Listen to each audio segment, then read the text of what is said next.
30-40 ವರ್ಷಗಳಿಂದ ತನ್ನವರು ಎನ್ನುವವರು ಇಲ್ಲದೆ ಕುಂದಗೋಳ ತಾಲೂಕಿನ ಗುಡೇನಕಟ್ಟಿ ಗ್ರಾಮಕ್ಕೆ ಬಂದು ವಾಸಿಸಲು ಸೂರಿಲ್ಲದೆ ಅವರಿವರ ಮನೆಯಲ್ಲಿ ವಾಸಿಸುತ್ತಾ ಬದುಕಿನ ದಾರಿ ಸವಿದ 2 ಹಿರಿಯ ಜೀವಗಳಿಗೆ ಕೊನೆಗೂ ಸೂರೊಂದು ಒದಗಿ ಬಂದಿದೆ.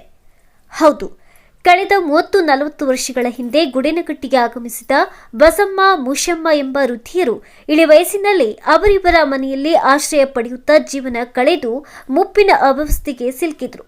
ಸದ್ಯ ಇವರ ಕೊನೆಗಾಲದಲ್ಲಿ ಗ್ರಾಮದ ಜನರ ಸಹಕಾರ, ಧರ್ಮಸ್ಥಳ ಗ್ರಾಮಾಭಿವೃದ್ಧಿ ಸಂಘದ ಕಾಯಕಲ್ಪದಿಂದ ಮನೆಯೊಂದು ನಿರ್ಮಾಣ ಆಗುತ್ತಿದ್ದು, ಆ ಕಾರ್ಯಕ್ಕೆ ಭೂಮಿ ಪೂಜೆ ನಡೆದಿದೆ.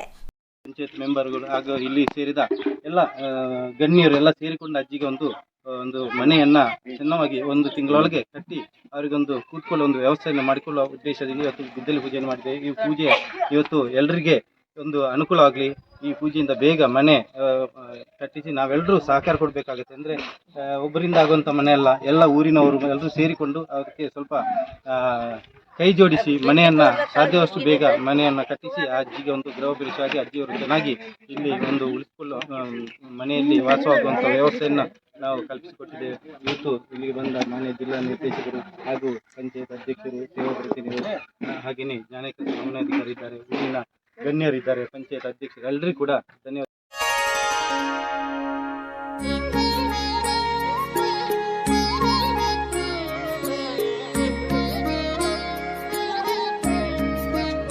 ಶ್ರೀ ಕ್ಷೇತ್ರ ಧರ್ಮಸ್ಥಳದ ಧರ್ಮಾಧಿಕಾರಿಗಳಾಗಿರತಕ್ಕಂಥ ಪರಮ ಪೂಜನೀಯ ವೀರೇಂದ್ರ ಹೆಗ್ಗಡೆ ಅವರ ಹಾಗೂ ಮಾತೃಶ್ರೀ ಹೇಮಾವತಿ ಹೆಗ್ಗಡೆ ಅವರ ಪಾದಗಳಿಗೆ ಭಕ್ತಿಯ ಪ್ರಣಾಮಗಳನ್ನು ಸಲ್ಲಿಸಿಕೊಂಡು ಈ ದಿವಸ ನಮ್ಮ ಗುಡೇನಕಟ್ಟೆಯಲ್ಲಿ ಬಹುಶಃ ಬಹಳ ವಯಸ್ಸಾದ ಮತ್ತು ಅವರನ್ನು ನೋಡಿಕೊಳ್ಳಲಿಕ್ಕೆ ಯಾರೂ ಕೂಡ ಇಲ್ಲ ಅಂತ ಒಂದು 2 ಮಂದಿ ತಾಯಂದಿರಿಗೆ ಇವತ್ತು ವಾಸವನ್ನು ಮಾಡಲಿಕ್ಕೆ ಬೇಕಾಗಿ ನಮ್ಮ ಶಿವಾನಂದ ಅಂತ ಹೇಳುವವರು ಅವರೊಂದು ಜಾಗವನ್ನು ಕೊಟ್ಟಿದ್ದಾರೆ ಮನೆಯನ್ನು ಮಾಡಲಿಕ್ಕೆ. ಇವತ್ತು ವಿಶೇಷವಾಗಿ ಶ್ರೀ ಕ್ಷೇತ್ರ ಧರ್ಮಸ್ಥಳದ ಧರ್ಮಾಧಿಕಾರಿಗಳಾಗಿರತಕ್ಕಂಥ ಪರಮ ಪೂಜನೀಯ ವೀರೇಂದ್ರ ಹೆಗ್ಗಡೆ ಅವರು ಮತ್ತು ಮಾತೃಶ್ರೀ ಹೇಮಾವತಿ ಅಮ್ಮನವರು ಇವತ್ತು ಇಂಥ ವಯಸ್ಸಾದಂಥ ಮಹಿಳೆಯರು ಅಥವಾ ಯಾರು ಇವತ್ತಿದ್ದಾರ ಅವರಿಗೆ, ಸೂರಿಲ್ಲದವರಿಗೆ, ಮನೆ ಇಲ್ಲದವರಿಗೆ ಮತ್ತು ಅವರನ್ನು ನೋಡಿಕೊಳ್ಳಲಿಕ್ಕೆ ಯಾರೂ ಇಲ್ಲ, ಅನಾಥರಿದ್ದಾರೆ, ವಯಸ್ಸಾಗಿದೆ, ಅವರು ಕಾಯಿಲೆಗಳಿಂದ ಬಳಲ್ತಾ ಇದ್ದಾರೆ, ನಿತ್ಯ ಜೀವನವನ್ನೇ ಅವರಿಗೆ ಮಾಡಲಿಕ್ಕೆ ಕಷ್ಟ ಆಗ್ತಾ ಇದೆ. ಎಲ್ಲಿಯೋ ಒಂದು ಬಸ್ ಸ್ಟ್ಯಾಂಡಲ್ಲಿ ಅಥವಾ ಪಕ್ಕದ ಮನೆಯಲ್ಲಿ ವಾಸವನ್ನು ಮಾಡ್ತಾ ಇದ್ದವರೆ ಅಂಥವರಿಗೆ ಒಂದು ಮನೆಯನ್ನು ಕಟ್ಟಿಕೊಟ್ಟು ಮುಂದಿನ ಅವರ ಏನು ಉಸಿರಿರುವಲ್ಲಿವರೆಗೆ, ಜೀವಿತಾವಧಿಯವರೆಗೆ ತನ್ನ ಒಂದು ಸ್ವಂತ ಮನೆಯಲ್ಲಿ, ಪ್ರತಿಯೊಬ್ಬ ಮನುಷ್ಯನಿಗೆ ಕೂಡ ಒಂದು ಸ್ವಂತ ಮನೆ ಇರಬೇಕು ಅಂತ ಆಸೆ ಇರುತ್ತೆ. ಹಾಗಾಗಿ ಹೇಮಾವತಿ ಅಮ್ಮನವರು ಈ ವಾತ್ಸಲ್ಯ ಅನ್ನತಕ್ಕಂಥ ಒಂದು ಕಾರ್ಯಕ್ರಮದ ಅಡಿಯಲ್ಲಿ ಇವತ್ತು ಈ ಮನೆಯನ್ನ ನಿರ್ಮಾಣವನ್ನ ಮಾಡಿಕೊಟ್ಟಿದ್ದೇವೆ. ಹಾಗಾಗಿ ಇವತ್ತು ಭೂಮಿ ಪೂಜೆಯನ್ನ ಮಾಡಿದ್ದೇವೆ. ಇನ್ನು ಮುಂದಿನ ಒಂದು 15 ತಿಂಗಳ ಒಳಗೆ ಈ ಮನೆಯನ್ನ ಕಟ್ಟಿ ಅವರಿಗೆ ನಾವು ಕೊಡ್ಲಿಕ್ಕಿದ್ದೇವೆ.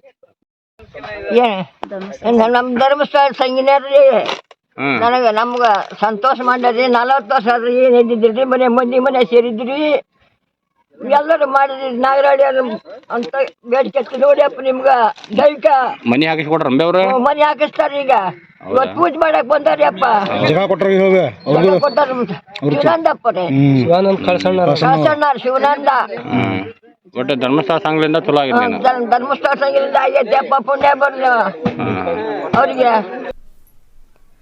ಬಸಮ್ಮ, ಮುಷಮ್ಮ ವೃದ್ಧಿಯರ ಆಶ್ರಯಕ್ಕಾಗಿ ಗುಡೇನಕಟ್ಟಿ ಗ್ರಾಮದ ಶಿವಾನಂದ್ ಕಳಸಣ್ಣವರ್ ಎಂಬುವರು ಜಾಗ ನೀಡಿದರೆ ಧರ್ಮಸ್ಥಳ ಗ್ರಾಮಾಭಿವೃದ್ಧಿ ಸಂಘ ಮನೆ ನಿರ್ಮಿಸುವ ಭರವಸೆ ನೀಡಿ ಭೂಮಿ ಪೂಜೆ ಕೈಗೊಂಡಿದೆ. ಒಟ್ಟಾರೆಯಾಗಿ 4 ದಶಕ ಅವರಿವರ ಮನೆಯಲ್ಲೇ ಕಾಲ ಕಳೆದ ವೃದ್ಧ ಜೀವಗಳಿಗೆ ಕೊನೆಗಾಲದಲ್ಲಿ ಮಂಜುನಾಥನ ಆಶೀರ್ವಾದದ ಫಲವಾಗಿ ಮನೆ ದೊರೆತಿದೆ.